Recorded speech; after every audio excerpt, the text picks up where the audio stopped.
Саламатсыздар ма балалар, бүгін бізде 2-ші сынып математика сабағы 79-ші сабақты бастаймыз. 3-ке көбейту кестесі. Бірінші есепке қараймыз. Суреттегі және үлгі пайдаланып, өрнектердің мәнін тап дейді. Үлгі бойынша 3 қосу 3 қосу 3 тең 3-ке 3-ті көбейтеміз деген сөз. Демек, мәні 9-ға тең болады, иә? Келесі 4 қосу 4 қосу 4. Бізде бұл 4-ті 3 рет көбейтіп деген сөз. Сонда 12 болады. Осылай 9-ға дейін біз үлгі бойынша амалдарды жазып шығатын боламыз. Сонда 5 қосу 5 қосу 5 5 көбейту 3 дегенге тең болады, 15 болады.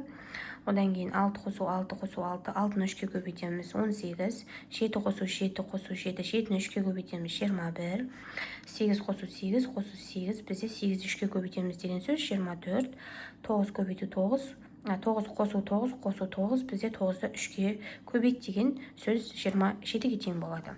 Келесі екінші есеп бізде санды 3-ке көбейту кестесін жадта және қолдануды үйрен дейді. Мына жерде есінде сақта деген сөзді біз міндетті түрде оқып, жаттап алатын боламыз. Алдағы уақытта сіздерге міндетті түрде қажет болады. Енді қолдана біл дейді.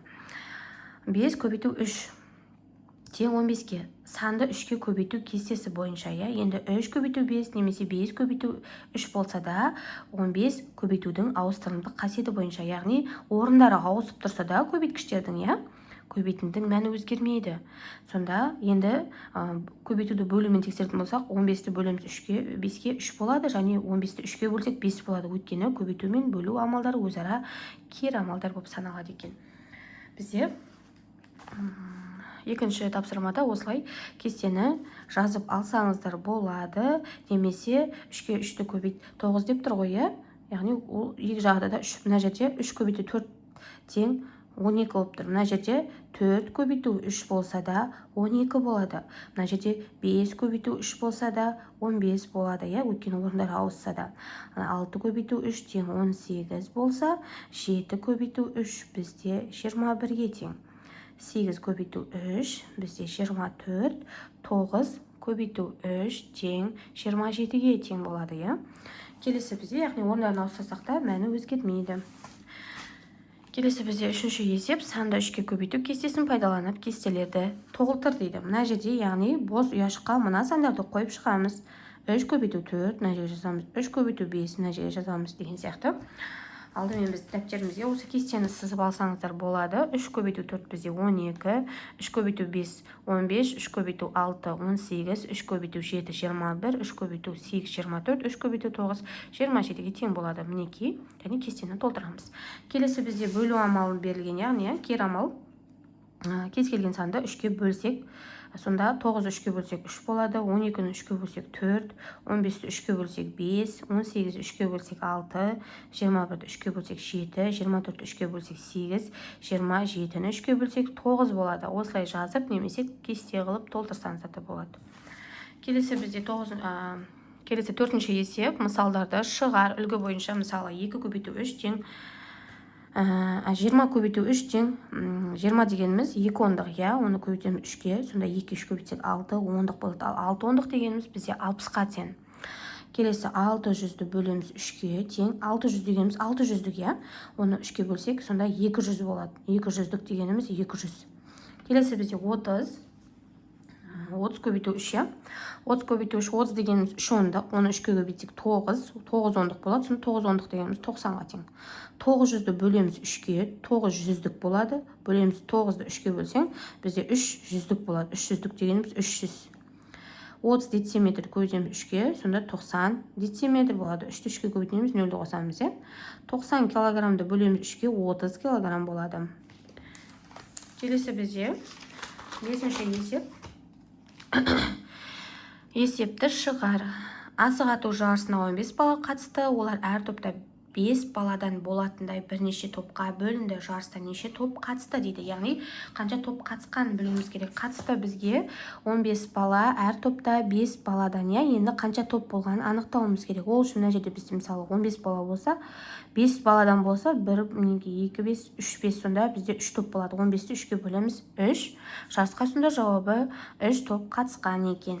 Келесі бізде 6-шы есеп, мысалдарды шығар дейді. 36 қосу 46 бізде 82 болады. 23-тен 77-ні қоссақ 100 болады. 63-тен 47-ні азайтсақ, мына жерде бізде 3-тен 7-ні азайта алмаймыз, сол үшін 1 сұраймыз. Мынау 13 болады, 7-ні азайтамыз 6. Мынау бізде 5 болып қалды, өйткені 1 кетіп қалды ғой. 5-тен 4 алсақ 1 қалады, сонда 16. 92-ден 56-ны алсақ, тағы да 2-ден 6-ны ала алмаймыз, 1 қарызға сұраймыз. Сонда мынау 8 болады. Мынау бізде 12 болады. 12-ден 6-ны алсақ 6. 8-ден 5 алсақ 3 қалады. Сонда 92-ден 56-ны алсақ 36 деген сан шығады.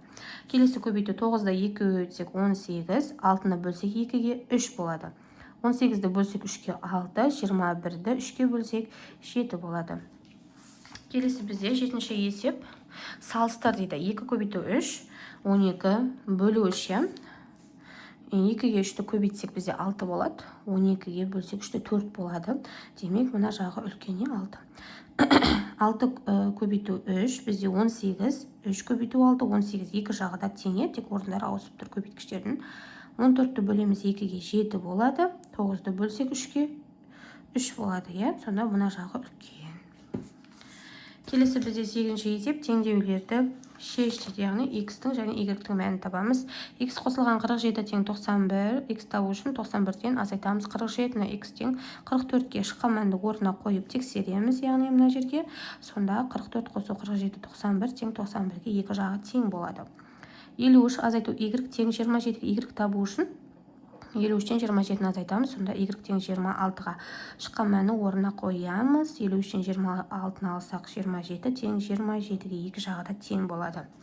Келесі бізде 9-шы есеп өрнектердің мәнін тап дейді. 7 көбейту 3, бізде 21-ге тең болады. 300-ді көбейтеміз 3-ге 900, 15-ді бөлеміз 3-ге 5, 90-ды бөлеміз 3-ге 30 болады. 4-ті көбейтеміз 3-ге 12, 100 килограммды көбейтеміз 3-ге 300 килограмм болады. 24-ті бөлеміз 3-ке, бізде 8, 30 сантиметрді бөлеміз 3-ке 10 сантиметр болады. Келесі бізде 10-шы есеп кім жылдам? 0 саннан бастап 3-3-тен қоса отырып 30-ға дейін сана, әрбір 3-ші санға сәйкес әріптерден сөз құрастыр, шыққан сөзді оқы және ол туралы ойыңмен бөліс дейді. 0 санынан бастап, яғни 0-ді жазбай қояйық. 3-тен бастап, яғни 3 қоссақ 3, 3-ке тағы 3 қоссақ 6, оған тағы 3 қоссақ 9, солай 3-ті қосып отырамыз, сонда 3, 6, 9, 12, 15, 18, 21, 24, 27, 30, 30-ға дейін деп тұр. Енді 3-те бізде қандай әріп? 3-те бізде А әріпі тұр. Тура осылай сандардың қасында қандай әріп бар, соны жазып шығамыз. 3-те А, 6-да У, 9-да Д, 12-де А, 15-де Р, 18-де П, 21-де С әріпі, 24-де П, 27-де А, 30-да Қ әріпімен аяқталады. Бұл сонда сөздердің барлығын қоссақ, аударыспақ деген сөз шығады. Ал аударыспақ дегеніміз ат үстіндегі күрес ойыны, қазақтың ұлттық ойындарына жатады. Ортаға 2 ойыншы шығып, аттың үстінде біріне бірі күресіп, бірін сол аттан аудару керек. Ойынның ережесі осындай. Осымен біздің сабағымыз аяқталды. Менің каналыма тіркеліп лайк басуды ұмытпаңыздар. Келесі сабақта кездескенше аман сау болыңыздар.